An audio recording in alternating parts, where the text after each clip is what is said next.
मैं जिस जगह पर मौजूद हूँ यहाँ आज से 1 बरस कबल कसीरुल मंजिला रिहायशी इमारत नस्ला टावर हुआ करता था, जिसे सुप्रीम कोर्ट ने इजाफी गैर कानूनी ज़मीन पर कायम होने की वजह से गिराने का हुक्म दिया था। अदालती हुक्म में शामिल था कि मुतासरीन को 3 माह के अंदर फ्लैट का मुआवजा अदा किया जाए और इमारत खाली कराकर गिरा दी जाए। नस्ला टावर में आबाद 44 खानदानों को मुआवजा तो अदा न किया जा सका, लेकिन इमारत गिराने के हुक्म की तामील करते हुए उनसे फ्लैट ज़रूर खाली करवा लिए गए। अपनी ज़िंदगी की सारी जमा पूंजी जो उन्होंने एक घर बनाने पर सर्व की थी, जब वो घर ना रहा तो उन पर क्या गुजरी, ये 1 साल उन्होंने कैसे गुजारा और किन मुश्किलात का सामना किया।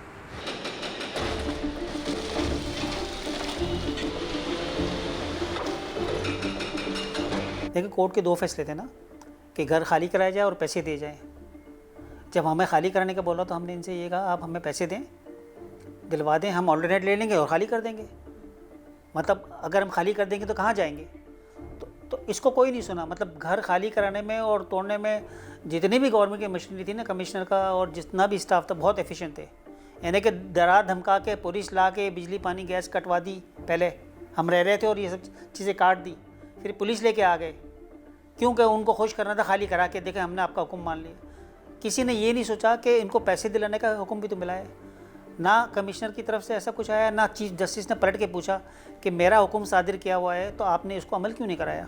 बच्चियों को उस वक्त मैंने अपनी सिस्टर के यहाँ भेज दिया था, तो बहुत रोई जा रही थी।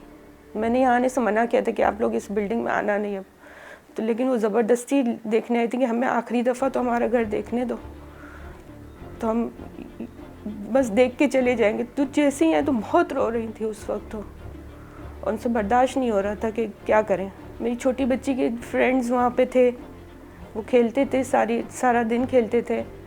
वो बहुत अभी भी बहुत याद करके रोती हैं कि हम किस तरह खेलते थे वहाँ पे।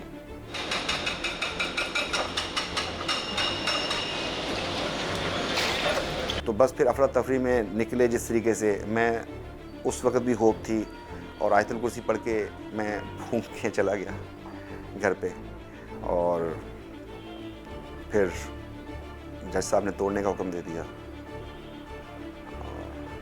बस फिर बड़ी मुश्किल से पहुंचा था। इलेक्ट्रिसिटी तो थी नहीं।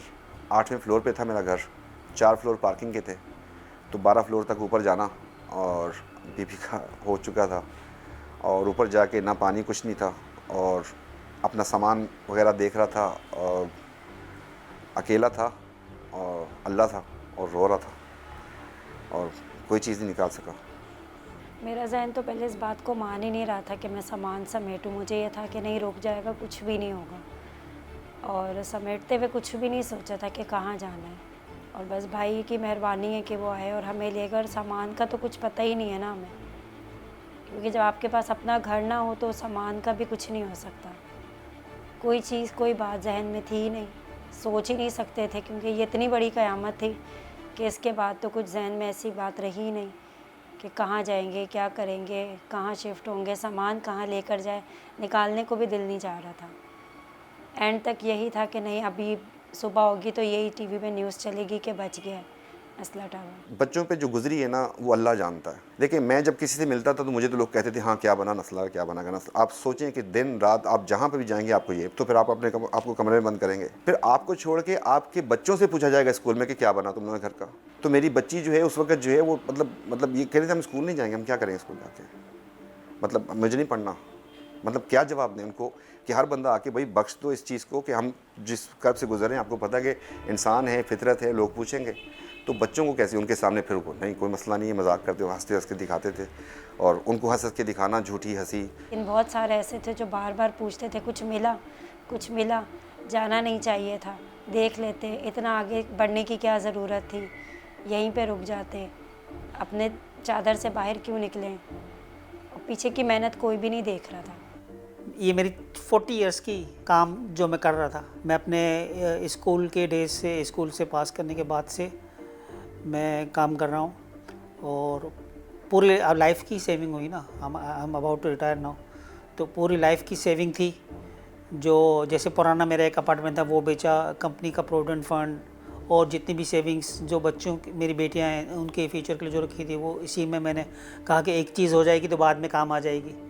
तो बस सब कुछ उसमें लगा दिया था और वो अब कुछ भी नहीं है। बच्चों ने अपने शौक़ से सजाया था घर, अपनी पसंद से सब कलर पेंट वगैरह करवाया था, चीज़ें ली थी उन्होंने अपनी मर्ज़ी से, स्टडी रूम बनाया था, वो सब बहुत याद आता है। वहाँ के जो हमारे नेबर्स में लोग हैं वो बहुत याद आते हैं।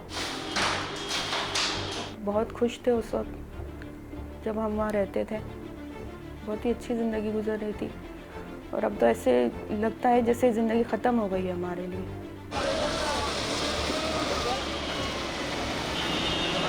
काश अभी यहाँ होता नस्ला टावर,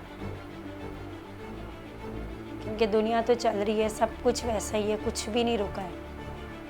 सिर्फ एक नहीं है तो वहाँ नस्ला टावर नहीं है या हम लोग नहीं